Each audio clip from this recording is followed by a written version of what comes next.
Hello Taurus, Sun, Moon, Rising and Venus signs. Kamusta kayo? Sana po'y nasa mabuti kayong kalagayan. Welcome back po sa Star Tarot. Kung bago kayo rito, welcome din kayo. Thank you sa inyong support. I truly appreciate it. God bless you all, Taurus. O na mensahe po ninyo ay spiritual strength. Ayan. So siguro ngayon, Taurus, you have time, no, to connect with yourself, to connect with the divine universe, no, maaaring ganon. Kaya parang nagpapalakas kayo ng connection ninyo ngayon sa Panginoon. So maaaring ganon ang ganap dito. What else?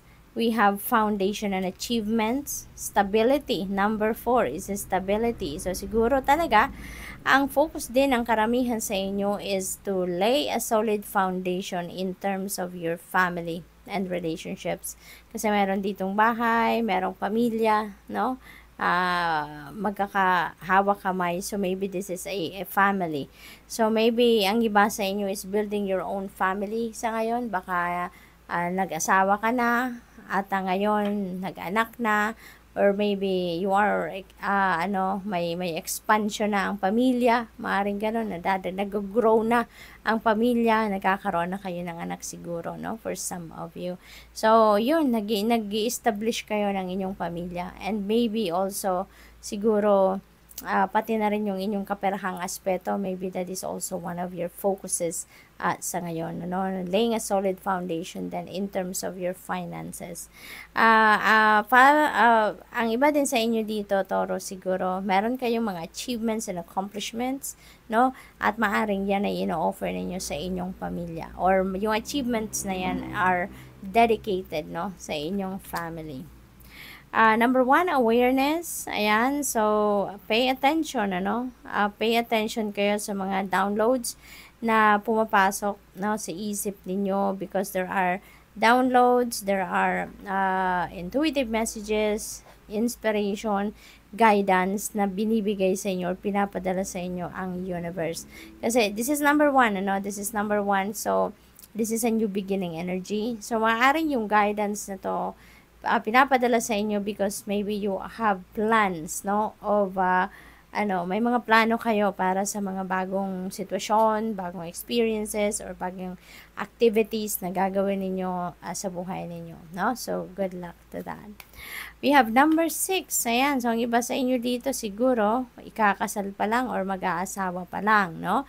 Dito naman maaring nag-anak na. So, posibleng related pa rin ito sa bawat isa, no? So, maaring may engagement dito, mag-aasawa na, or magsisimula ng magsama, no? Under one roof. So, maaring merong ganong sitwasyon ng iba sa inyo dito, Taurus. What else? We have ascending the mountain, keep going forward. Okay? Yan ang lagi ninyong iisipin, Just keep moving forward, no looking back. Once na mag-decision kayo na mag-move on na kayo, once na mag-decision kayo na mag-move forward na kayo, continue on, no? Continue on. Kahit ano man ang maging sitwasyon ninyo along that journey, keep going forward. Okay? Kaya nga siguro meron kayong guidance na pinapadala sa inyo ang universe dito because of that, no? Na kailangan ninyo na maging positibo lang kahit ano man ang madatnan ninyo sa journey na yan, ano man ang ma-encounter ninyo, tuloy-tuloy lang kayo. You are divinely guided, kaya importante lagi kayong nakikinig sa iyong intuition. Okay? Kasi merong guidance na binibigay sa inyo ang universe, and that is to guide you, not to lead you to where you need to be. Okay? What else? We have journey by moonlight, believe in magic. Yan. Kasi when you believe in magic, no, asahan ninyo na merong mga magical moments, merong mga miraculous moments, miraculous events na mag-unfold sa buhay ninyo, no? Expect ninyo yan. Kapag kung anong pinaniniwalaan ninyo, yun ang makikita ninyo, no? Kaya maaring sa ngayon, sa journey ninyo papunta sa kung saan man itong pinagtatrabahuan ninyo, maybe along your journey, no, there is going to be something na ikakagulat ninyo, but yung ikakagulat ninyo pero ikakaganda ng inyong journey, no? So that's what I'm picking up. pagbabago is also coming your way, no? So, number 1 is a new beginning energy. So, definitely, pag may nagbabago, 'di ba? There is change, 'di ba? There is change. So there is something old, no, na aalisin niyo na, tatapusin niyo na, and something new is coming in. So, 'yun ang transition from old to new, 'di ba? From one situation to a new situation. So, in this ano naman, energy, parang maaaring maraming magbabago sa buhay ninyo katulad na lamang ng estado ninyo sa buhay. Maaaring estado ninyo sa trabaho, no? In general, sa buhay, sa trabaho, sa pamilya, maraming pagbabago dito ang magaganap sa buhay ninyo. Parang ang dami kong nakikitang new beginning energy kasi yung foundation, 'di ba? You're laying a solid foundation ngayon sa pera, sa pamilya, sa relationship. Ganon din, no? Yung harmony energy, ganon din ang sitwasyon. Number 1, definitely, fresh start ito. So, marami sigurong mga iba't ibang areas ng buhay ninyo magkakaroon ng pagbabago. Mayroong mag-aasawa, mayroong mai-engage, mayroong magpapayaman, mayroong may journey patungo sa siguro niya, tupad ng kanyang mga pangarap. So, iba-iba kayo ng sitwasyon siguro talaga. At iba-iba ng journey ang pinagdadaanan ninyo sa ngayon. But maaaring, kahit iba-ibang path ang pinagdadaanan ninyo sa ngayon, pero maaaring may mga almost the same na pangyayari. Maraming changes, no? Ang mararanasan ng iba sa inyo. Kaya, good luck po sa inyo. What else? We have begin now. Ayan. So, transformation.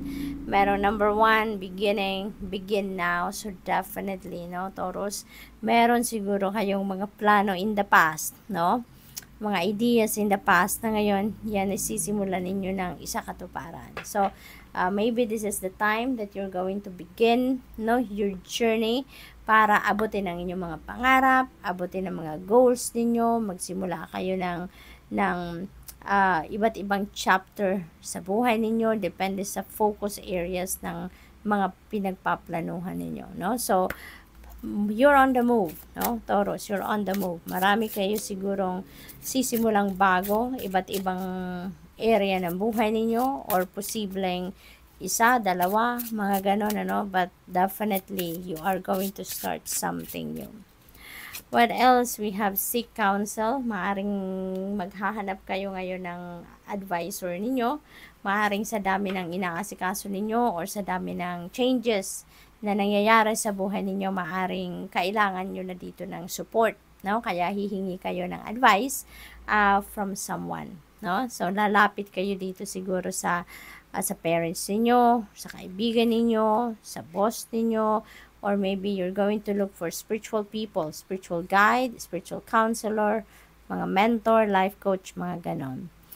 Set your intentions. Ayan. So, before you do anything, no, before you embark on any new beginning sa buhay ninyo, mas magandang mag-set kayo ng intention para sigurado kayo kung ano yung paano ninyo sisimulan, no, ang journey ninyo. Kasi kung basta-basta lang, ito lang yung naisip ninyo sa ngayon, tapos you're going to jump into it right away na hindi ninyo pinagplanuhan, hindi ninyo inisip mabuti kung ano yung paano ninyo na-navigate ang journey na yan, hindi ko lang sure, no, kung ano ang dadatnan ninyo sa ano niyan, sa ending, 'di ba? Pero ang advice sa inyo sa ngayon, set your intentions, no? Set your intentions first so that you'd be able to figure out kung ano ang gusto ninyong makita, no, in the end. Anong gusto ninyong makita na resulta ng inyong gagawin. At pag sigurado na kayo kung ano yung end product, kumbaga, no? So, alam nyo na kung paano nyo yan sisimulan. Alam nyo na kung saan kayo magsisimula at kailan kayo magsisimula. So, mas magandang mag-set muna ng intentions and then pagplanuhan at pag-isipan. So, what else? We have release and let go. Ayan. So, there are things, people, situations, siguro na kailangan nyo nang i-release sa ngayon. Let go nyo na yan because there are new beginnings dito. So, ibig sabihin, may kailangan kayong tanggalin. No? May kailangan kayong alisin sa buhay ninyo so that you can make room for all of these new things, no, na maaring dadating sa buhay ninyo at this time. So, you may need to do some kind of, pagmuni-muni, no? Go deep within you, reevaluate yourself, no? Reevaluate your life, ano na ang nangyayari sa inyo, sino-sino ang mga tao sa buhay ninyo, anong mga nangyayari sa buhay ninyo with those people, 'di ba? Try to